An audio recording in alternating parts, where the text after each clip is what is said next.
ಆದಾಯ ತೆರಿಗೆ ಅಂತ ಹೇಳಿದ್ರೆ ಇನ್ಕಮ್ ಟ್ಯಾಕ್ಸ್ ಡಿಪಾರ್ಟ್ಮೆಂಟ್ನವರು ಸರ್ಕಾರಿ ಹುದ್ದೆಗೆ ಅರ್ಜಿಯನ್ನ ಕರೆದಿದ್ದಾರೆ. ಟೋಟಲ್ 3 ಹುದ್ದೆ ಖಾಲಿ ಇದೆ.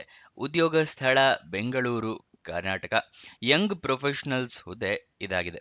ಇದಕ್ಕೆ ತಿಂಗಳಿಗೆ 60,000 ರೂಪಾಯಿಗಳ ತನಕ ಸ್ಯಾಲರಿ ಇರುವಂತಹ ಜಾಬ್ ಇದಾಗಿರುತ್ತೆ. ನೆಕ್ಸ್ಟ್ ಇದರ ಸೆಲೆಕ್ಷನ್ ಪ್ರೋಸೆಸ್ನ ತಿಳ್ಕೊಳ್ಳೋದಾದ್ರೆ ನೀವು ಒಂದ್ಸಲ ನೋಟಿಫಿಕೇಶನ್ ಚೆಕ್ ಮಾಡ್ಕೊಳ್ಳಿ. ಸೆಲೆಕ್ಷನ್ ಪ್ರೋಸೆಸ್ನ ತಿಳ್ಕೊಳ್ಳೋದಕ್ಕೆ ಎಲಿಜಿಬಿಲಿಟಿ ಕ್ರೈಟೀರಿಯಾ ಮತ್ತೆ ಎಲ್ಲದು ಅದರಲ್ಲಿ ಕೊಟ್ಟಿರ್ತಾರೆ. ಅದನ್ನ ಸಂಪೂರ್ಣವಾಗಿ ಓದ್ಕೊಳ್ಳಿ. ಅದನ್ನ ಹೇಗೆ ಡೌನ್ಲೋಡ್ ಮಾಡೋದು ಅನ್ನೋದು ಕೂಡ ಇದೇ ವಿಡಿಯೋದಲ್ಲಿ ತಿಳಿಸ್ಕೊಡ್ತೀನಿ ನಿಮಗೆ.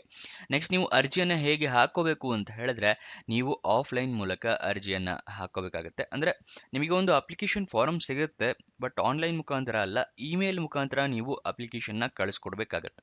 ಗೊತ್ತಾಯ್ತಲ್ವಾ? ನೀವು ಅಪ್ಲಿಕೇಶನ್ನ ಡೌನ್ಲೋಡ್ ಮಾಡ್ಕೋಬೇಕು, ಅದನ್ನೆಲ್ಲ ಫಿಲಪ್ ಮಾಡಬೇಕು. ನೀವು ಕೈಯಲ್ಲೇ ಫಿಲಪ್ ಮಾಡಿ ಸ್ಕ್ಯಾನ್ ಮಾಡಬಹುದು, ಅಥವಾ ಅಂದರೆ ನೀವು ಮೊಬೈಲ್ನಲ್ಲೇ ಫಿಲಪ್ ಮಾಡ್ಬೋದು ಅಪ್ಲಿಕೇಶನಲ್ಲಿ, ಅದನ್ನು ಕೂಡ ಮಾಡಬಹುದು. ಗೊತ್ತಾಯ್ತಲ್ವಾ? ಹೇಗೆ ಅಂತ ಹೇಳಿ ತಿಳಿಸ್ಕೊಡ್ತೀನಿ ನಿಮಗೆ ಅಪ್ಲಿಕೇಶನ್ ತೋರಿಸಿದಾಗ. ನೆಕ್ಸ್ಟ್ ಅಪ್ಲಿಕೇಶನ್ ಫಿಲಪ್ ಮಾಡಿದ್ಮೇಲೆ ಎಲ್ಲ ಡೀಟೇಲ್ಸ್ ಕರೆಕ್ಟ್ ಆಗಿದೆ ಅಂತ ಚೆಕ್ ಮಾಡ್ಕೊಳ್ಳಿ. ಏನಾದರೂ ತಿದ್ದುಪಡಿ ಇದ್ದರೆ ಮುಂಚೆನೇ ಮಾಡ್ಕೊಳ್ಳಿ. ಅಪ್ಲಿಕೇಶನ್ ಸೆಂಡ್ ಮಾಡಾದ್ಮೇಲೆ ತಿದ್ದುಪಡಿ ಮಾಡೋದಕ್ಕೆ ಅವಕಾಶ ಇರೋದಿಲ್ಲ. ನೆಕ್ಸ್ಟ್ ಯಾವ್ಯಾವ ಡಾಕ್ಯುಮೆಂಟ್ಸ್ ಬೇಕು ಅಂತ ಹೇಳ್ತಾ ಇದ್ದೀನಿ. I D proof, Aadhaar card, voter I D ಅಥವಾ ಪಾನ್ ಕಾರ್ಡ್. ಏಜ್ ಪ್ರೂಫ್ಗೆ SSLC ಮಾರ್ಕ್ಸ್ ಕಾರ್ಡು. ಎಜುಕೇಷನ್ ಕ್ವಾಲಿಫಿಕೇಷನ್ಗೆ ಮಾರ್ಕ್ಸ್ ಕಾರ್ಡು, ಸರ್ಟಿಫಿಕೇಟ್ಸು ಎಲ್ಲ ಇಟ್ಕೊಳ್ಳಿ. ನಿಮ್ಮ recent passport size photograph, experience ಇದ್ದರೆ ಎಕ್ಸ್ಪೀರಿಯನ್ಸ್ ಸರ್ಟಿಫಿಕೇಟ್, ಇದಿಷ್ಟನ್ನು ರೆಡಿ ಮಾಡಿಟ್ಕೊಳ್ಳಿ. ನೆಕ್ಸ್ಟು ಅಪ್ಲಿಕೇಶನ್ನ ಇಮೇಲ್ ಮುಖಾಂತರ ಕಳಿಸ್ಬೇಕು ಅಂತ ಹೇಳಿದೆ. ಯಾವ ಅಡ್ರೆಸ್ಸಿಗೆ ಕಳಿಸ್ಬೇಕು ಅಂತ ಹೇಳಿ ತಿಳಿಸ್ಕೊಡ್ತಾ ಇದ್ದೀನಿ. ಬೆಂಗಳೂರು, ಇದು ಕ್ಯೂ ಅಲ್ಲ, ಜಿ ತಪ್ಪಾಗಿದೆ, ಅದನ್ನು ತಿದ್ದುಪಡಿ ಮಾಡ್ಕೊಳ್ಳಿ. BENGALURU.VOS@incometax.gov.in ಈ ಇಮೇಲ್ ಐ ಡಿಗೆ ನೀವು ಕಳಿಸ್ಕೊಡ್ಬೇಕಾಗತ್ತೆ. ಗೊತ್ತಾಯ್ತಲ್ವಾ? ನೆಕ್ಸ್ಟ್ ನೀವು ಅಪ್ಲಿಕೇಶನ್ ಇದು ಸಬ್ಜೆಕ್ಟ್ ಲೈನಲ್ಲಿ ಏನಿರಬೇಕು ಅಂತ ಹೇಳಿ ಕೂಡ ತಿಳಿಸ್ಕೊಡ್ತಾ ಇದ್ದೀನಿ. ಅಪ್ಲಿಕೇಶನ್ ಫಾರ್ ಯಂಗ್ ಪ್ರೊಫೆಷನಲ್ ಅಂತ ಹೇಳಿ ಡ್ಯಾಶ್ ಕೊಟ್ಟು ನಿಮ್ಮ ಹೆಸರನ್ನು ಮೆನ್ಷನ್ ಮಾಡಬೇಕಾಗತ್ತೆ. ಈ ರೀತಿ ನೀವು ಸಬ್ಜೆಕ್ಟ್ ಲೈನನ್ನು ಹಾಕ್ಕೋಬೇಕಾಗತ್ತೆ. ಫಾರ್ ಎಕ್ಸಾಂಪಲ್ ಇದು ನೀವು ಬೇರೆ ಥರನೂ ಮಾಡ್ಕೋಬಹುದು. ಓಕೆನಾ? ಅಪ್ಲಿಕೇಶನ್ ಓಪನ್ ಆಗಿದ್ದು 30 ಡಿಸೆಂಬರಿಗೆ, ಕೊನೆಯ ದಿನಾಂಕ ಇರೋದು 8 ಜನವರಿ 2026. ಅಷ್ಟರ ಒಳಗಡೆ ನೀವು ಇಮೇಲ್ ಮುಖಾಂತರ ಅರ್ಜಿಯನ್ನು ತಲುಪೋ ಥರ ವ್ಯವಸ್ಥೆ ಮಾಡ್ಕೋಬೇಕಾಗತ್ತೆ. ಇವಾಗ ನಿಮಗೆ ಅಫಿಷಿಯಲ್ ನೋಟಿಫಿಕೇಶನ್ ಮತ್ತು ಅಪ್ಲಿಕೇಶನ್ ಫಾರಮ್ ಡೌನ್ಲೋಡ್ ಮಾಡೋದು ತಿಳಿಸ್ಕೊಡ್ತಾ ಇದ್ದೀನಿ. ಡಿಸ್ಕ್ರಿಪ್ಷನ್ ಮತ್ತು ಕಮೆಂಟ್ ಬಾಕ್ಸ್ನಲ್ಲಿ ಎರಡನೇ ಲಿಂಕನ್ನು ಕ್ಲಿಕ್ ಮಾಡಿದ್ರೆ ಈ ಇನ್ಕಮ್ ಟ್ಯಾಕ್ಸ್ ಡಿಪಾರ್ಟ್ಮೆಂಟ್ನ ಜಾಬ್ ಡೀಟೇಲ್ಸ್ ಓಪನ್ ಆಗುತ್ತೆ. ಇಲ್ಲಿ ಫುಲ್ ಸ್ಕ್ರೋಲ್ ಡೌನ್ ಮಾಡಿ ಕೆಳಗಡೆ ಬನ್ನಿ. ಅಫಿಷಿಯಲ್ ನೋಟಿಫಿಕೇಶನ್ ಆ್ಯಂಡ್ ಅಪ್ಲಿಕೇಶನ್ ಅಂತಿದೆಯಲ್ಲ, ಅದರ ಪಕ್ಕದಲ್ಲಿ ಕ್ಲಿಕ್ ಹಿಯರ್ ಅನ್ನೋದನ್ನು ಕ್ಲಿಕ್ ಮಾಡಿ.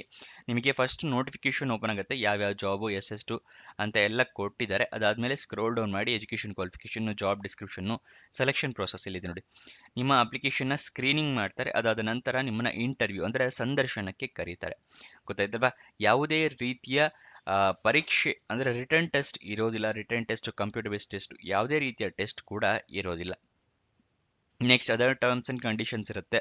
ಎಷ್ಟು ದಿನ ಲೀವು ಅದೆಲ್ಲದೂ ಕೊಟ್ಟಿದ್ದಾರೆ ನೋಡಿ. ಇಲ್ಲಿ 8 ದಿನ ಅಂದರೆ ಒಂದು ವರ್ಷದಲ್ಲಿ 8 ಲೀವ್ಸ್ ಇರುತ್ತೆ. ಅಂದರೆ ಹಾಲಿಡೇಸ್ ಬಿಟ್ಟು ಇದು ಲೀವ್ಸ್. ಗೊತ್ತಾಯ್ತಲ್ವಾ? ಅದನ್ನೆಲ್ಲ ಕೊಟ್ಟಿದ್ದಾರೆ. ಸಂಪೂರ್ಣವಾಗಿ ಇದನ್ನೆಲ್ಲ ಓದ್ಕೊಳ್ಳಿ. ಮತ್ತು ಇಲ್ಲಿದೆ ನೋಡಿ ಯಾವ ಇಮೇಲ್ ಐ ಡಿಗೆ ಕಳಿಸ್ಕೊಡ್ಬೇಕು ಅಂತ ಹೇಳಿ. bengaluru.yps@incometax.gov.in. ಗೊತ್ತಾಯ್ತಲ್ವಾ? ನಾನು ಮುಂಚೆನೇ ತಿಳಿಸಿದ ಹಾಗೆ ಅಪ್ಲಿಕೇಶನ್ ಅಂದರೆ ಸಬ್ಜೆಕ್ಟ್ ಲೈನ್ ಏನಿರಬೇಕು ಅಂದರೆ ಅಪ್ಲಿಕೇಶನ್ ಫಾರ್ YP ಅಂದರೆ ಯಂಗ್ ಪ್ರೊಫೆಷನಲ್ ಮತ್ತು ನಿಮ್ಮ ಹೆಸರು, ಇದನ್ನು ಮೆನ್ಷನ್ ಮಾಡೋದು ಮರಿಬೇಡಿ. ಗೊತ್ತಾಯ್ತಲ್ವಾ? ನೆಕ್ಸ್ಟ್ 8 ಜನವರಿ 2026 ಸಂಜೆ 6 ಗಂಟೆ ಒಳಗಡೆ ನೀವು ಅರ್ಜಿ ತಲುಪೋ ಥರ ವ್ಯವಸ್ಥೆ ಮಾಡ್ಕೋಬೇಕಾಗತ್ತೆ. ಇದನ್ನೆಲ್ಲ ಸಂಪೂರ್ಣವಾಗಿ ಓದ್ಕೊಳ್ಳಿ, ಈ ಟರ್ಮ್ಸ್ ಆ್ಯಂಡ್ ಕಂಡೀಷನ್ಸ್ನ. ಆಮೇಲೆ ಅಪ್ಲಿಕೇಶನ್ನ ನೀವು ಸಬ್ಮಿಟ್ ಮಾಡ್ಬೋದು. ಗೊತ್ತಾಯ್ತಲ್ವಾ? ಅಂದರೆ ಇಲ್ಲಿ ಅಪ್ಲಿಕೇಶನ್ ಫಾರಮ್ ತೋರಿಸ್ತೀನಿ ಅನ್ನಲ್ಲ, ಇದೇ ಅಪ್ಲಿಕೇಶನ್ ಫಾರಮ್ 5ನೇ ಪೇಜಲ್ಲಿರುತ್ತೆ. ಇಲ್ಲಿ ನಿಮ್ಮ ಪಾಸ್ಪೋರ್ಟ್ ಸೈಜ್ ಫೋಟೋ ಹಾಕಬೇಕಾಗುತ್ತೆ. ಇಲ್ಲಿ ನೀವು ಟೈಪ್ ಕೂಡ ಮಾಡ್ಬೋದು, ಅಥವಾ ಪ್ರಿಂಟ್ಔಟ್ ತೊಗೊಂಡು ಬರೆದು ಸ್ಕ್ಯಾನ್ ಕೂಡ ಮಾಡ್ಬೋದು. ಅಂದರೆ ಮೊಬೈಲಲ್ಲಿ ಫೋಟೋ ತೊಗೊಬೋದು ಬರೆದ ಮೇಲೆ, ಫಿಲಪ್ ಮಾಡಿ ಆದಮೇಲೆ. ಗೊತ್ತಾಯ್ತಲ್ವಾ? ಎರಡೂ ರೀತಿ ಕೂಡ ನೀವು ಮಾಡಬಹುದು. ನೆಕ್ಸ್ಟ್ ಅದರ ಕೆಳಗಡೆನೆ ಅಫಿಷಿಯಲ್ ವೆಬ್ಸೈಟ್ ಅಡ್ರೆಸ್ ಇದೆ, incometaxmumbai.gov.in. ಇದು ಅಫಿಷಿಯಲ್ ವೆಬ್ಸೈಟ್ನ ಅಡ್ರೆಸ್ಸು. ಅಲ್ಲಿಂದ ಕೂಡ ನೀವು ಜಾಬ್ ಡೀಟೇಲ್ಸ್ನ ತಿಳ್ಕೊಬಹುದು. ಗೊತ್ತಾಯ್ತಲ್ವಾ? ಆದರೆ ಲೊಕೇಶನ್ ಎಲ್ಲಿರೋದು ಅಂತ ಹೇಳಿದರೆ ಬೆಂಗಳೂರಿನಲ್ಲಿ ಜಾಬ್ ಖಾಲಿ ಇರೋದು, ಅದನ್ನು ನೆನ್ಪಿಟ್ಕೊಳ್ಳಿ. ನೆಕ್ಸ್ಟ್ ಇದು ಏಜ್ ಲಿಮಿಟ್ನ ತಿಳ್ಕೊಳ್ಳೋದಾದ್ರೆ ಮ್ಯಾಕ್ಸಿಮಮ್ 35 ವರ್ಷದವ್ರ ತನಕನೂ ಅರ್ಜಿಯನ್ನು ಹಾಕ್ಕೋಬಹುದು. ಅದಕ್ಕಿಂತ ಕಮ್ಮಿ ಇರೋರು ಕೂಡ ಅರ್ಜಿ ಹಾಕ್ಕೋಬಹುದು. ವಯೋಮಿತಿಯ ಸಡಿಲಿಕೆಯನ್ನು ಅವರು ಕೊಟ್ಟಿರೋದಿಲ್ಲ. ನೆಕ್ಸ್ಟ್ ಎಜುಕೇಷನ್ ಕ್ವಾಲಿಫಿಕೇಷನ್ ನೋಡೋದಾದ್ರೆ ಗ್ರ್ಯಾಜುಯೇಷನ್ ಆಗಿರಬೇಕು ಅಥವಾ ಪೋಸ್ಟ್ ಗ್ರ್ಯಾಜುಯೇಷನ್ ಇನ್ ಲಾನಲ್ಲಿ ಎಜುಕೇಷನ್ನ ಕಂಪ್ಲೀಟ್ ಮಾಡಿರಬೇಕು. ಇಲ್ಲಿ ಕೊಟ್ಟಿದ್ದಾರೆ ನೋಡಿ education qualification. Post graduate degree in law ಆಗಿರಬೇಕು ಅಥವಾ ಗ್ರಾಜ್ಯುಯೇಟ್ ಇನ್ ಲಾ ಆಗಿರಬೇಕಾಗುತ್ತೆ. ಅದನ್ನೆಲ್ಲ ಸಂಪೂರ್ಣವಾಗಿ ಓದ್ಕೊಳ್ಳಿ, ನಿಮಗೂ ಕೂಡ ಡೀಟೇಲ್ಸ್ ಗೊತ್ತಾಗುತ್ತೆ. ಇದಿಷ್ಟು ಈ ಜಾಬ್ನ ವಿವರ. ನಿಮಗೇನೇ ಡೌಟ್ಸ್ ಅಥವಾ ಕ್ವಶನ್ಸ್ ಇದ್ದರೆ ಕಮೆಂಟ್ ಬಾಕ್ಸ್ನಲ್ಲಿ ಕಮೆಂಟ್ ಮಾಡಿ, ನಾವು ಉತ್ತರ ಕೊಡೋದಕ್ಕೆ ಪ್ರಯತ್ನ ಮಾಡ್ತೀವಿ. ಮತ್ತಿನ್ನು ನಮ್ಮ ಚಾನಲ್ ಸಬ್ಸ್ಕ್ರೈಬ್ ಆಗಿಲ್ಲ ಅಂದರೆ ಸಬ್ಸ್ಕ್ರೈಬ್ ಆಗಿ. ಪ್ರತಿದಿನ ನಿಮಗೆ ಜಾಬ್ ಡೀಟೇಲ್ಸ್ ತಿಳಿಸ್ಕೊಡೋದು ನಮ್ಮ ವೆಬ್ಸೈಟಿಂದಾನೇ, prgovernmentjobs.com. ಅದರ ಲಿಂಕು ಕೂಡ ಡಿಸ್ಕ್ರಿಪ್ಷನ್ ಕಮೆಂಟ್ ಬಾಕ್ಸ್ನಲ್ಲಿ ಇದೆ, ಮೊದಲನೆಯ ಲಿಂಕು.